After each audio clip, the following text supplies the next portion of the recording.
우리 계시록 6장 1절에서 8절 말씀을 보도록 하겠습니다. 찬송가 앞에 보시면 요한계시록이 있습니다. 마지막 66권째인 요한계시록. 오늘은 6장 1절로 8절 말씀까지 우리 함께 보시도록 하겠습니다.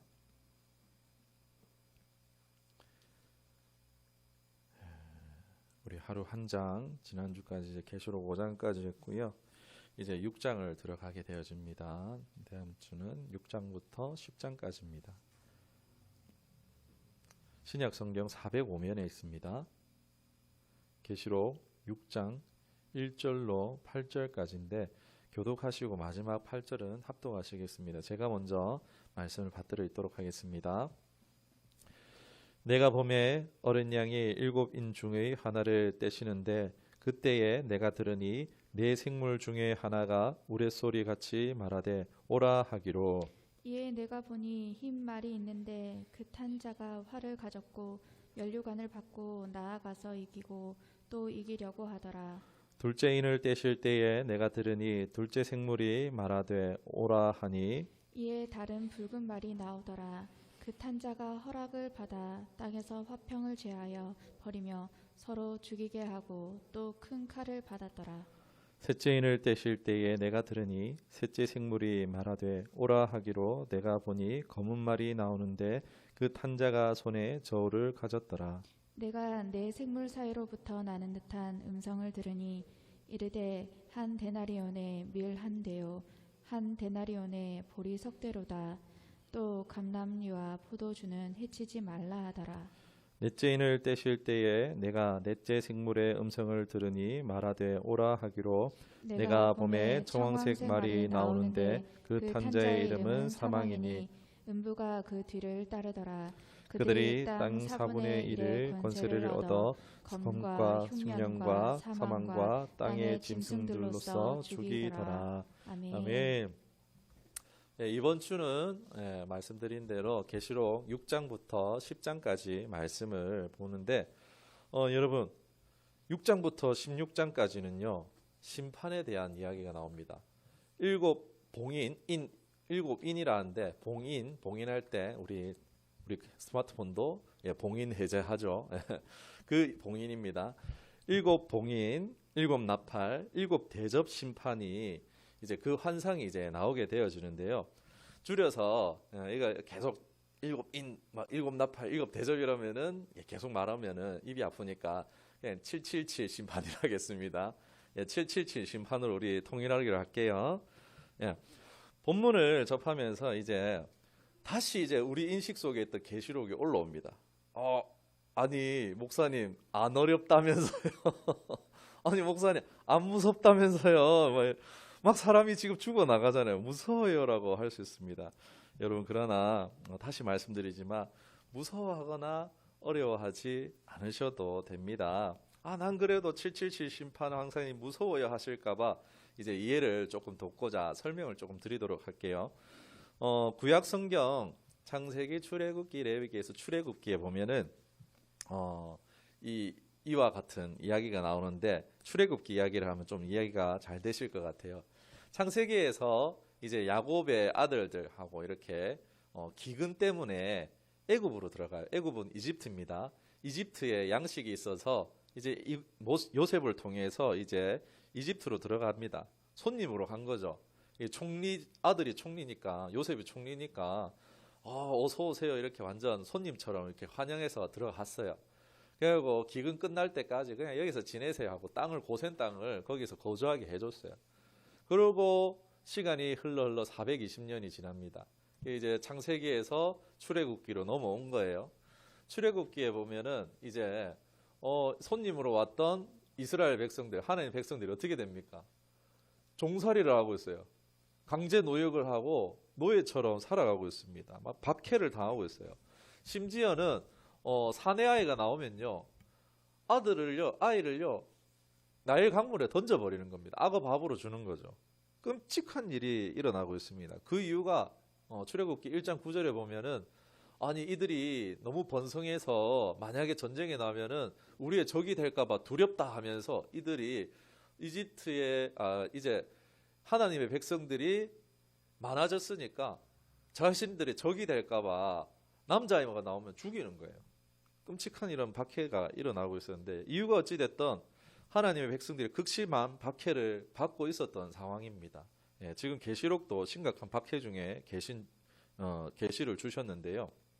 어쨌든 이 하나님께서 이 애굽에 있는 하나님의 백성들을 불쌍히 여기셨겠어요? 안 여기셨겠어요? 긍휼히 여기셨겠죠. 그들의 울부짖음을 들으셨다라고 하나님 말씀하시면서 이제 기억하시는데 그래서 하나님이 한 사람을 택합니다. 누구죠? 모세. 이집트의 왕자. 우리 뭐 만화 이런 것들 있잖아요. 보면 디즈니에서도 이런 걸 만들었는데 아무튼 이 모세를 통해서 애굽에 10가지 재앙을 내려요. 그 강대국 애굽을 어떻게 무찌르겠습니까? 상대가 안 되죠. 사람으로서는 상대할 수가 없습니다. 그 당시에는 최강 제국이었죠. 그 나라를 어떻게 이깁니까? 이길 수 없으니까 이제 하나님께서 나서서 해결해 주시는데 그 해결 방식이 열재앙입니다. 피, 개구리, 이, 파리, 그리고 장자의 죽음까지 10가지의 재앙을 애굽에 내리셔가지고 그들을 구출해 내시는 거예요. 구원해 내시는 이야기입니다. 여기서 나오는 애굽의 열재앙이 특징이 뭐냐면요. 애굽 땅에만 내렸다라는 거예요. 그러니까 우박이 떨어지는데 우박이 떨어져도 애굽 땅에 떨어지고 애굽 짐승에게만 떨어지는 거예요. 그러니까 하나님의 백성들은 피해를 보지 않고 애굽인들을 향해서만 그렇게 우박이 떨어지기도 하고 장자의 재앙 같은 경우에도 모세의 말을 들어서 이제 여러분 장자의 죽음이 옵니다. 재앙이 옵니다. 그동안 막 9가지 재앙 받잖아요. 그러니까 마지막 재앙이 이제 남았는데 여러분 집에다가 문설주에다가 어린 양의 피를 바르십시오. 인방에다가 바르십시오. 라고 해가지고 막 사람들이 모세 말을 듣고 발랐겠죠. 그러나 이 말을 듣지 못하고 또 이 말을 들어도 시행하지 않은 사람들 누구겠습니까? 애굽인들, 바로와 애굽인들 그리고 애굽인을 추종하고 따르는 사람들은 모세 말을 안 들었겠죠. 그리고 그날 밤 어떻게 됐겠습니까? 10번째 재앙, 이제 장자의 죽음이 왔고 모든 집마다 있는 첫 번째 난 것은 다 죽게 되어졌다라는 것입니다. 난리가 났죠. 이러한 재앙은요. 하나님의 백성에게 임한 것이 아니라 오직 애굽을 향해서 떨어졌다라는 것입니다. 우리 이 777 심판도요. 계시록에 나오는 이 심판도요. 비슷하다라고 이해하시면요. 아주 수월하게 이해하실 수 있을 것입니다. 도무지 이기지 못할 박해받던 상황에서 하나님께서 애굽을 끝장내시자 하나님 백성들이 어떻게 했겠습니까? 막 이제 홍해를 건너가지고 애굽 군대가 막 수장되는 걸 보면서 사람들이 우와 하고 막 하나님 살아계시다, 하나님 최고다 막 이러면서 막 환호하고 기뻐하는 모습을 볼 수 있어요. 여러분, 777 재앙도요 이 열재앙과 마찬가지라는 거예요. 여러분, 일제 강점기 때 일제가 우리한 강점기예요. 그 일제 강점기에 어떻게 역전이 됩니까? 미국이 히로시마에다가 그냥 막 핵폭탄을 떨어뜨리죠. 그러면서 항복을 받아냅니다. 이렇게 무섭죠. 무서운 과정이지만은 그러나 이 일제 강점기에서 내 형제, 부모 모욕하고 죽였던 이 적들이 패배하는데 여러분 그게 무서우시겠어요? 안 무섭겠죠. 일제강점기에 일본인들이 패배하고 있는데 그걸 보고 이건 무서워하는 게 아니죠. 오히려 안도하겠죠. 이제 우리 살았구나. 이제 우리 구원받겠구나. 라고 하면서 안도할 수가 있겠죠. 그리고 그 끔찍한 이제 강점기가 끝나고 8.15 강복절이 왔을 때 사람들 어떻게 했겠습니까? 우리 2002년 월드컵 4강 진출했을 때 와 사람들이 막 걸려 다 뛰어나왔죠. 저녁에 그 저녁 늦은 시간에 막 사람들이 막 버스 위에 올라가고 자동차 위에 올라가고 난리는. 광복절 어떻게 했습니까? 장난 아니었겠죠. 이보다 더 영광스러운 날이요 올 수 있다는 것을 우리가 기대할 수 있어야 되는 거예요. 무서운 게 아니고. 이 땅에서의 이제 이 땅의 묶임과 박해와 이 어려움들을 다 끝나고 진짜 자유를 얻었을 때 기쁨이 얼마나 크겠습니까? 박해가 끝나고 구원의 날, 주의 날이 온다면요, 훨씬 더 비교할 수 없을 것입니다. 그러니까 여러분, 이 777 재앙의 심판은요, 애굽의 열재앙과 비슷해요. 그냥 하나님 자녀들을 피해가는 심판입니다. 그러니까 두려워하지 않으셔도 됩니다. 이해가 되셨죠? 네, 이 재앙은요, 하나님을 반역한 세력, 하나님을 반역하는 세상을 향한 심판이므로요, 성도는 두려워하지 않으셔도 됩니다. 네. 그래도 성경이 어려운 것 같아요. 그죠? 왜냐면은요, 이제 6장부터는요, 환상이에요. 뭐 같더라, 듯하다, 하더라, 이런 식의 이야기가 계속돼요. 그러니까 확실한 게 아니에요. 하더라, 같더라, 하듯 막 이런 단어를 쓰고 있어요. 그러니까 분명한 게 아니고 뭐 상징 또는 수, 또 당시 이제 로마 압제 가운데 있으니까 로마 강점 상태잖아요. 그러니까 언어, 로마인들은 모르고 자기들만 쓰는 언어, 이런 것들로 지금 구성되어져 있기 때문에 이게 당장 우리가 처음 봤을 때 쉽지가 않습니다. 그런데 여러분, 예를 들어서 해외여행 가는데 해외여행 가려면 무섭잖아요. 뭐 처음 가는 날을 어떻게 갑니까? 이게 잘 모르고 두려움 반 설렘 반으로 가야 되나 말아야 되나. 그런데 어떻게 갑니까? 처음 갈 때는 가이드를 끼고 가죠. 모르는 나라를 갈 때 좀 그 위험하다더라 이러면은 가이드를 끼고 가는 그런 상품들이 있습니다. 그런 것처럼 함께 가면 갈 수가 있어요. 그렇게 제가 가이드 할게요. 제가 이 여행 가이드처럼 가이드를 하도록 하겠습니다. 저와 함께 하시면요, 저는 어렵지 않게 설교해요. 뭐 계시록 강의하신 목사님들 좋은 설교 정말 많습니다. 그런데 저는요, 어렵게 하지 않으려고 해요. 저는 가장 쉽게 여러분에게 전달드리려고 하기 때문에 계시록을 저와 함께 한번 끝을 내시면요, 전혀 이제 계시록에 대해서 어렵거나 부담스럽지 않게 대하시게 될 겁니다. 뭐 계시록의 상징이나 수 이런 것은요, 사실 전혀 새로운 게 아니에요. 구약에 있는 내용이에요. 잘 찾아보면요, 이게 여기도 있었네. 그 에스겔, 다니엘서 이런 데 보면요, 있어요. 구약의 내용을 우리가 다 잘 모르니까 이게 난생 처음 보는 건데 이렇게 할 수도 있는데 성경만 찾아도 어렵지 않게 나온다라는 것입니다. 앞서 계시록의 1, 3장은 무슨 내용이었죠? 과거와 또 현재 교회 상태의 뭐 문제들 이런 것, 교회를 향한 7 메시지 뭐 이런 이야기들이었죠. 그리고 7 교회라는 것은 모든 시대에 있는 모든 교회를 향한 메시지다라고 말씀을 드렸어요. 그런 것처럼 또 초림부터 이 재림 사이에 있는 교회들에게 하신 말씀이고, 또 내용도 보면은 하나님 나라가 올 거야. 근데 그거를 잘 준비해. 이건 이렇게 하고 저렇게 해라고 이렇게 준비하라고 칭찬과 권면에 말씀을 하신 거라면요, 이제 4, 5장은 무슨 내용이었죠? 이 계시의 출처가 누구냐? 성부와 성자로부터 출처가 되었다라는 것을 4장과 5장에서 더 분명하게 짚어줬고, 이제 6장과 16장까지는 하나님을 반역한 세상, 세력에 대한 심판을 다루고 있는 거예요. 이 계시록 1장에 5장의 이 초림과 재림 사이의 모든 교회 하신 말씀처럼요, 6장과 16장에 나오는 777의 심판은요, 어느 특정한 기간과 특정한 상황에 대해서 말하는 내용이 아닙니다. 여기서 우리가 봐야 될 건요, 7은 무슨 숫자라 그랬죠? 완전수라고 그랬습니다. 그러니까 완벽한 심판을 이야기하는 거예요. 그런데 7이 3번이나 반복됐어요. 그럼 3번은 무엇이냐?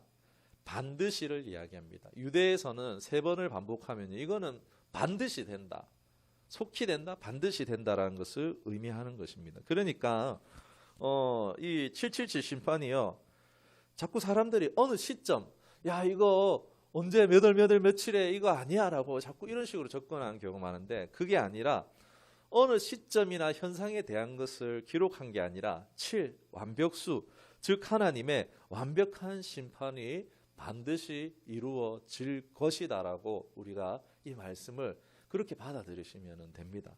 어렵지 않게 이해할 수가 있어요. 근데 이 계시록 환상에서 주의점이 뭐냐면요. 종말에 대한 걸 다루고 있잖아요. 근데 사람들이 잘못된 종말론에 의해서 폐해가 있다라는 거예요. 예수님의 초림과 반드시 다시 오실 재림 사이에 있을 심판들이에요. 그러면 지금 예수님 언제 초림하셨어요? 2000년 전에 오셨잖아요. 근데 재림은 언제 하세요? 우리 모르잖아요. 그 사이에 있는 일들을 기록한 거예요. 그러니까 뭐 그 부분은 제가 3년 6개월 뭐 이런 부분들은 뒤에 제가 자세하게 또 다루도록 할게요. 즉 여기 나오는 심판들은요. 어느 시점 어느 상황에 일어난 것을 이야기한다라기보다도 이미 일어난 일도 있고요. 반복 중인 일도 있어요. 계속 이게 반복되고 있는 상황의 일도 있어요. 그리고 아직 일어나지 않은 일도 분명히 있다라는 거예요. 근데 그걸 우리가 다 알 수 있습니까? 다 모르죠. 인터넷이 시작된 게 얼마나 됐습니까? 뭐 우리 그런 정보들 다 역사를 훑어서 알 수 없습니다. 그래서 이 심판이 얘기하는 거는 이거야라고 말할 수가 있겠습니까? 없겠습니까? 없다라는 거예요. 그런데 자꾸 어떻게 하죠? 보면은 이단들은 여러분 이 구절은 이 사건을 이야기하는 겁니다. 이 구절은 이 사건을 이야기하는 겁니다. 이런 식으로 해서 자꾸 여러분 그러니까 종말 때가 눈앞에 코앞에 왔으니까 이제 집 팔아서 헌금하세요. 이런 식으로 그렇게 설교를 하는 거예요.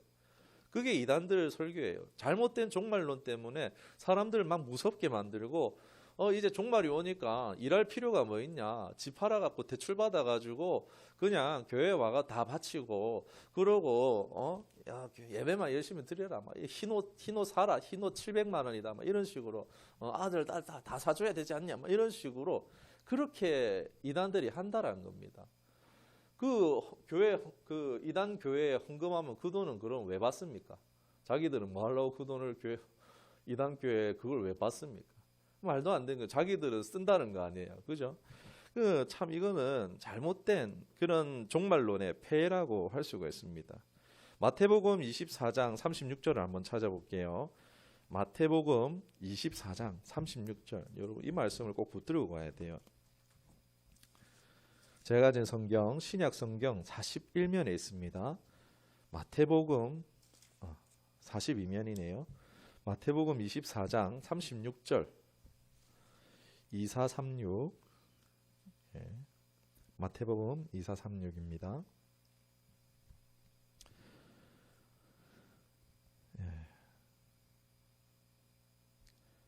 36절 우리 같이 보겠습니다. 시작. 그러나 그날과 그때는 아무도 모르나니 하늘의 천사들도 아들도 모르고 오직 아버지만 아시느니라. 아멘. 무슨 얘기입니까? 맞춰봐 라는 겁니까? 아니면은 언제 올지 모르지만 항상 깨어서 주님 오신 날을 준비하면서 살도록 해 라고 말씀하고 있는 것입니까? 너무 분명하죠. 그런데 사람들이 자꾸 언제인지 알고 싶어 한다라는 거예요. 언제인지 알려고 안 하셔도 돼요. 저도 한때 막 종말론 처음 배울 때 이게 언제지? 뭐 2000 몇십 년이 아닐까? 뭐 이런 식으로 자꾸 막 파려고 했어요. 그렇게 안 하셔도 돼요. 언제인지 알고 싶은 건요. 뭐냐면은 언제인지 알고 이제 딱 그때 돼가지고 세상하고 막 내 마음대로 살다가 딱 이제 2070년에 오신대 이러면 그러면 2069년까지는 시간이 있네 이러면서 막 마음대로 살다가 2070년 주님 회개합니다 용서하옵소서. 주님이 원하시는 모습이겠습니까? 이걸 방지하려고요. 주님은 안 가르쳐 주세요. 하나님 안 가르쳐 주시는 거예요. 일부러 그때를 안 알려주십니다. 그저 계절이 바뀌는 거를 우리가 감지할 수 있죠. 이제 오늘 좀 날씨가 포근한데?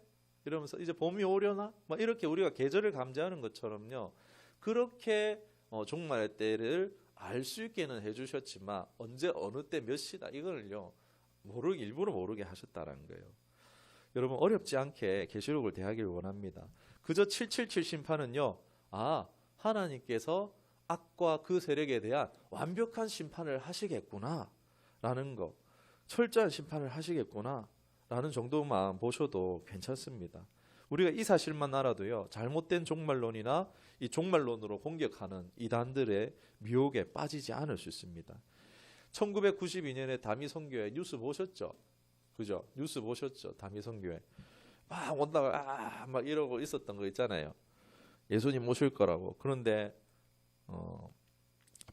펑크 났죠. 그죠? 예수님이 연기하셨나 봐요. 이러면서 펑크가 났죠. 이게 잘못된 종말론과 이 잘못된 종말에 대한 기대 때문에 그렇습니다. 신천지도요. 잘못된 종말론을 가지고 있습니다. 뭐 우리 6장에 이긴 자 이거 얘기했는데 자기가 이긴 자래요. 이만희가 이긴 자 이만희래요. 말도 안 되는 소리 하고 있습니다. 제가 하루 한 장에서는 그 부분들에 대해 정확하게 이게 뭔지라고 말씀드릴게요. 그러니까 잘못된 종말론의 폐해가요. 또 너무 종말에 몰두하게 해서 뭐 가족이고 일이고 뭐 세상에 대해서 다 등져버리고 비정상적인 삶을 살게 만드는데 주님이 원하시는 건 결코 그렇지 않은 거예요. 그러니까 세상이 망할지라도 우리는요. 내가 있는 자리, 내 사명의 자리를 지키는 게 주님의 뜻이에요. 그러니까 하루 한 장에서 뭐 비유나 이런 것들에 대해서는 알려드리도록 할게요. 다시 말씀드리겠습니다. 이 777 환상의 해석은요. 종말의 징조로 보는 것보다도요. 하나님이 확실하게 철저하게 반드시 이 악한 세력을 심판하시겠구나 라는 것으로 주목하시면 됩니다. 참고로 이제 하루 한 장 계속 진행을 하고 있는데 제 개인의 해석이 아닙니다. 제 개인의 해석이 아니고 우리 교단의 신학에 근거하여서 여러분에게 전해드린 것이기 때문에 목사님 이상한 거 가르치는 거 아니야 라는 것 결코 걱정 안 하셔도 됩니다. 걱정 안 하셔도 돼요. 다소 우리 6장과 16장이 이 세상의 심판이라는 것이기 때문에 좀 어두워요. 그렇죠? 아포칼립시스 좀 어둡잖아요. 느낌이. 그 터널에 들어가는 거예요. 이제 6장과 16장이라는 이제 터널을 들어가는데 여러분 터널 끝에는 뭐가 있죠? 출구가 있습니다. 빛이 나는 출구가 있는 거예요. 그 터널 끝에는 영광스러운 구원이 완성이 있다는 것입니다. 반드시 터널은요. 좀 있어야 되는 부분입니다. 여러분 함께 들어가시겠습니까? 네, 같이 가시죠. 네. 자 이제 숲에 들어가기 전에 전체 숲을 전체를 보는 게 중요합니다. 어디 뭐 놀이공원 가더라도 놀이공원 지도 보고 가야죠. 또 백화점 요즘 얼마나 큽니까? 백화점 가려면은 아울렛 가려면 어떻게 합니까? 상점 어디 있는지 대강 봐야지 우리가 길 안 헤매고 빨리 쇼핑을 할 수 있지 않습니까? 그런 것처럼 전체를 보는 게 중요하듯이 오늘 이 6장과 16장의 전체 구조를 계시록의 전체 구조를 좀 말씀을 정리하고 이제 제가 묵상한 것 좀 나누고 마치려고 하는데요. 주제는 뭐라 그랬죠? 777 심판의 환상입니다. 주제는요. 7인의 재앙, 7나팔의 재앙, 7대접의 재앙 이렇게 나오는데 그런데 이게 무슨 구조냐? 쉽게 얘기해 드릴게요. 햄버거 구조입니다. 햄버거 좋아하십니까? 햄버거 구조예요.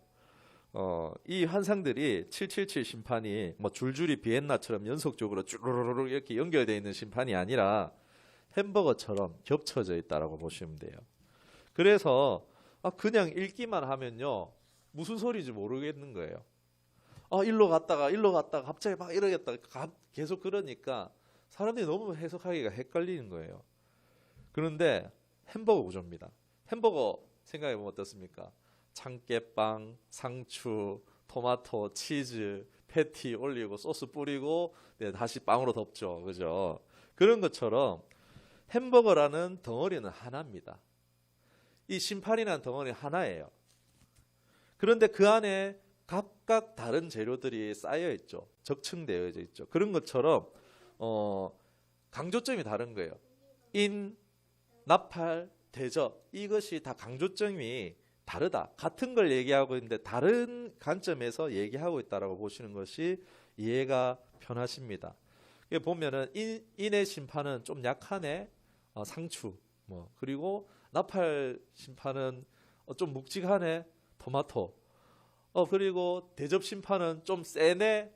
더블 패티, 더블 치즈 패티. 이런 식으로 그 사이에 또 뭐가 들어갑니까? 피클 들어가잖아요. 사이사이 피클 들어가는 것처럼 막간 장면이 있어요. 우리 드라마에도 있잖아요. 막 중간에 이야기가 이어져야 되는데 갑자기 잠깐 과거 이야기 나왔다가 막 이런 막간 장면이 있는 것처럼 피클 들어가는 것처럼 막간 장면이 있고 당연히 패티에 해당하는 것은 휘날레 우리 지난주에 나왔던 혼인 잔치입니다. 혼인 잔치가 패티예요. 그리고 이제 교회로 시작하잖아요. 1, 2, 3장이 교회에 대한 이야기고 이제 20장, 22장까지도 보면은 교회의 완성에 대한 이제 빵으로 이제 교회는 빵입니다. 빵으로 이제 탁 덮는 거예요. 이제 계시록은 이제 햄버거예요, 햄버거. 예, 교회라는 빵으로 덮고 있고 이제 혼인잔치라는 패티가 휘날레로 들어가 있고 막 치즈, 막 이런 식으로 이렇게 적층되어 있는 게 예, 이게 계시록의 구조라고 보시면 돼요. 예, 이해가 되시죠? 이렇게 이해하시면요 어렵지 않게 접근하실 수 있어요. 드라마도 요즘 이런 방식의 드라마나 영화들이 출시되고 있어요. 보면은 한 사건을 남자 주인공의 입장에서 확 영화가 다 끌어가요. 근데 그 다음에 이제 뭐가 나옵니까? 여자 주인공의 입장에서 이야기 쫙 끌어가요. 그러다가 중간에 또 해석이 잘 안 되는 부분 어떻게 합니까? 엑스트라 입장에서 이야기가 쫙 풀어져 가요. 그런 관점을 바꿔서 한 사건을 계속 이렇게 이야기를 풀어가는 드라마 이런 영화들이 요즘 많이 나오고 있어요. 그런 뭐 영화나 드라마 같다라고 보시면 돼요. 아무튼 이 계시록의 구조가 무슨 구조라고요? 네, 햄버거 구조. 네. 하나인데 강조점이 다르구나라고 하시면 될 것 같아요. 세세한 것은 하루 한 장에서 나누도록 하겠습니다. 예, 정체를 정리하고 묵상하면서 들었던 생각을 말씀드리고 마칠게요. 참 우리가 이걸 복음을 모르는 사람, 이 말씀을 모르는 사람들은 미래를 어떤 관점으로 보겠습니까? 저희는 저 같은 경우는 이제 악이 더 기승을 부리고 더 악한 세상으로 간다라는 것을 성경적으로 알고 있다면 세상 사람들은 미래를 유토피아적 세계관을 가지고 있습니다. 더 좋은 날, 의학이 발달해서 죽지 않고 살 수 있고, 막 과학이 발달해서 일하지 않고 살 수 있는 편리하고 좋은 세상, 이런 유토피아적인 세계관을 가지고 있습니다. 그러니까 계속 의학을 발전시키고 계속해서 과학을 발전시키는 이유가 바로 유토피아적 세계관을 가지고 있기 때문에 끊임없이 그런 것들을 추구하는 거예요. 그냥 사람은 건강하고 오래오래 행복하게 하고 싶은 거 하며 사는 세상. 여러분 얼마나 좋습니까? 너무 좋아 보입니다. 그러한 시대의 단계에 우리가 가까이 온 것 같아요. 지금 AI, 로봇, 뭐 이제 개로봇 있잖아요. 집게 달린 개로봇 삼성에서 출시해갖고 막 쟁반 옮겨주고 막 짐 옮겨주고 책 가져와 이러면 책 가져와갖고 갖다 주고 일어나지 않아도 될 줄 몰라요. 그러다가 뚱뚱이 될 줄도 모르겠습니다. 아무튼 간에 그 변화의 단계로 우리가 들어가는 것 중에 하나가 또 뭐냐? 메타버스 요즘 들어보셨죠? 메타버스. 가상세계. 예. 여기는 뭐 외모도 장애도 뭐 아무것도 없이 사람들과 교제할 수 있는 곳입니다. 이번에 페이스북이 이 메타버스 바로 이 가상세계의 장을 열고자 하면서 발빠르게 자신들의 기업의 이름도 뭐로 바꿨죠? 알지? 메타로 바꿨습니다. 메타로 바꿨어요. 예, 요즘요 가상세계에 투자한 사람은 요즘 여러분 돈 있으면 땅 안 삽니다. 여러분 돈 있으면 땅 안 사고 가상세계에 땅 사갖고 매장 냅니다. 진짜로요. 한 고등학생이 어떻게 광고를 하냐면 한 고등학생이 이 메타 세상에 가게를 냈어요. 그리고 옷가게를 낸 거죠. 조그만 가게를 냈는데 한 달 매출이 얼마인지 아십니까? 1,500만 원이에요. 그냥 인터넷으로 옷을 디자인해 가지고 그거를 인터넷 가상세계에서 판매를 했는데 월 수익이 1,500만 원이라고. 깜짝 놀랐죠. 요즘 이제 세상이 바뀌는 거예요, 여러분. 그러니까 의료 회사들도요. 너도 나도 없이 이 가상세계에 땅을 사는 거예요. 실제로 있는 땅도 아닌데 가상세계를 땅을 사가지고 막 지금 막 투자를 막 어마어마하게 하고 있습니다. 그런데요, 흥미로운 것은요, 뭔지 아십니까? 메타는요, 우리 성경이 히브리어로 구약 성경이 히브리어로 기록되어 있어요. 이 메타는요, 바로 히브리어의 죽음과 동일한 동일한 발음을 가지고 있다는 것입니다. 메타, 마엣. 이 사람들이 알고 지었는지 모르고 지었는지는 알 수 없지만 썩 유쾌하지 않은 이름이란 거예요. 메타버스, 메타, 죽음 세상. 이 이름 네이밍도 어떻게 이렇게 했는지 모르겠습니다. 아무튼 앞으로 더 많은 사람들이 또 우리의 자녀들이 이 메타버스와 함께 살아가는 세상이 올 겁니다. 목사 입장에서 볼 때요, 복음 전하기는 더 어려워질 것 같아요. 왜냐면요, 사람들이 메타버스에서 다 할 수 있는 거예요. 교제도 쇼핑도 막 이제 옷 살 필요도 없고 그냥 메타버스 내 아바타 꾸며갖고 거기서 내가 생활하면 되는 거예요. 그런 아바타 영화 이런 것들도 많이 나왔는데 점점 이제 사람들 만나기가 어려워질 것 같아요. 이게 밖에서 우리 막 전염병 코로나가 이제 이게 끝이겠습니까? 왜 이거는 뭐 음모론처럼 들릴지 모르겠지만 자꾸 이 전염병 또 올 거란 말이에요. 지금 통제 규제들이 어마어마하게 만들어졌어요. 이게 한 번으로 끝나지 않을 거란 말이에요. 이제 뭐 코비드, 뭐 코로나, 뭐 23, 뭐 26 계속 나올지도 모릅니다. 그때 되면요, 집 밖에 못 나갈 수도 있습니다. 정말로. 그런 세상이 올지도 모르는 통제 사회로 지금 가고 있는 단계입니다. 그러면 사람들이 사람을 못 만나는 거예요. 목사 있으면서 볼 때 밖에서 보는 일은 줄어들고 사람들은 그 가상 세계에서 계속 락을 추구할 거라는 거예요. 지금은 이제 PC방 가서 이러고 있지만은요, 사람들이 이제 누워가지고 관 같은 데 들어가가지고 이러고 있는 거예요. 그런 만화도 많이 있어요, 실제로. 가상 세계에 락을 추구하고 있는데 놀기 바쁜데 여기가 천국 같은데 무슨 뭐 복음이 무슨 필요 있겠습니까? 나는 뭐 관심도 없고. 그리고 그 세상을 누가 통제하고 있습니까? 기업이 통제하는 거예요. 기업은요, 오로지 돈을 위해서만 움직입니다. 특히 페이스북은 또 소송이 있지만은 내부 고발자가 고발했음에도 불구하고 소송을 했지만은 그러나 계속 이윤을 선택하는 선택들을 하는 거예요. 사회적인 그런 열등감을 조장하고 있는 이런 부분에 대해서 신경 안 씁니다. 그러니까 종교적 정치적 발언을 하면 어떻게 되겠습니까? 그 사람 계정은 지워지는 거예요. 트럼프도 지웠잖아요. 페이스북이 트럼프도 그냥 계정 지워버렸어요. 전 대통령의 그 계정도 그냥 지우는 겁니다. 아무것도 못하는 거예요. 그냥 너희는 놀고 먹어라. 이런 세상이 오고 말 것입니다. 때는 언제인지 알 수 없지만요, 심판은 반드시 이루어진다라고 777 심판이 말하고 있습니다. 7이라는 숫자는 완벽한 심판, 이를 3번 언급한 것은 반드시 이루어질 것이란 것입니다.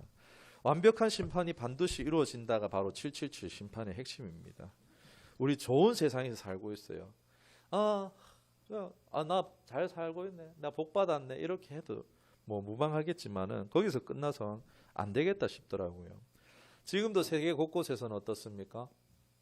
기근과 재난으로 죽어가는 사람들이 있습니다. 죄와 사망의 종로를 타며 비참하게 죽어가는 사람들이 있어요. 완벽하고 반드시 이루어지는 777 심판이 당시나 지금 박해받는 성도들에게는 희소식일지 몰라요. 그러나 또 드는 생각이, 오늘날 이 777 심판이요, 무시무시하잖아요. 솔직히 엄청 강력하잖아요. 막 고속도로에 100km로 달리는 덤프트럭 같이 보이는 거예요. 아주 무서운 기세에 달리고 있는 거예요. 스쳐도 막 어떻게 되겠습니까? 사망이 아니겠나 싶습니다. 그런데 이 하나님의 진노 앞에 좌우분간하지 못하고 도로에서 놀고 있는 어린이 같은 존재가 바로 불신자들의 존재라는 거예요. 어떻게 해야 되겠습니까? 하나님의 심판은 막 100km로 지금 덤프트럭처럼 달려오고 있어요. 근데 그것도 모르고 지금 사람들은 막 이 길 위에서, 아이들이 도로에서 막 장난감 가지고 노는 도로 위에서 놀고 있단 말이에요. 어떻게 해야겠어요? 아이들 조금만 해서 잘 보이지도 않아요.